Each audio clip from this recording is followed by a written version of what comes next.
What attracted you to start working with Intuition Languages? Saw one of their adverts and I thought I can do that because I've been a teacher and I'd also been hosting visiting students for the school that I taught at, so I covered both bases really. What do you enjoy most about hosting and teaching Intuition students? Oh, actually, there's quite a lot of things.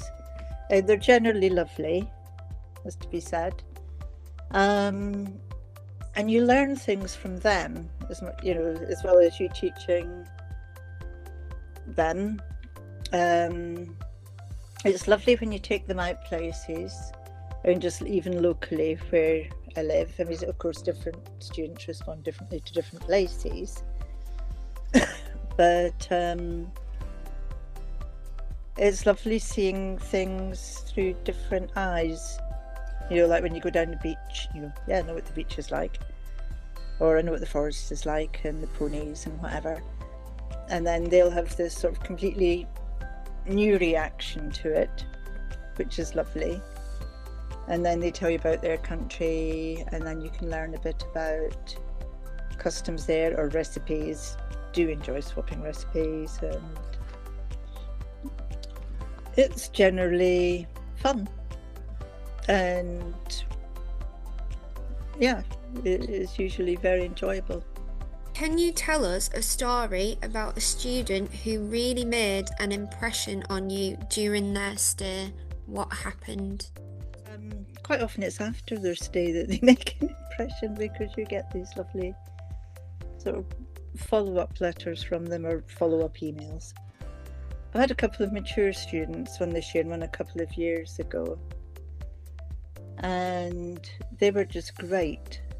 Uli especially, he's 70, and he was just an inspiration really. He had so much energy and joy for life, and he was always looking to what was coming next and what he was going to be doing next. And yeah, I found that just fabulous, and it was quite inspiring, and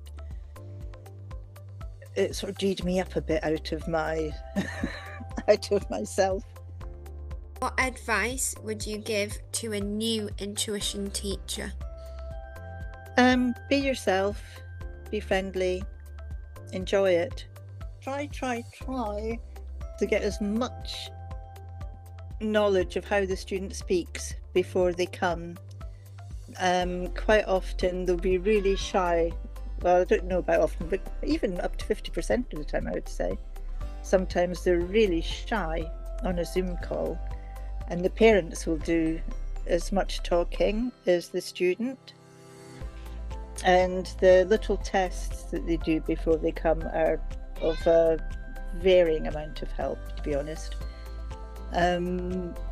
So really, really try to speak to them, because that gives you the best idea of how they are and where they are. And otherwise you just end up doing so much preparation that goes out the window. Tell us a top English learning tip in 30 seconds. Pin them down, not literally of course, but really remind them this is their time, they're paying to be here, and really find out what they want rather than you just shoving at them what you think they should have.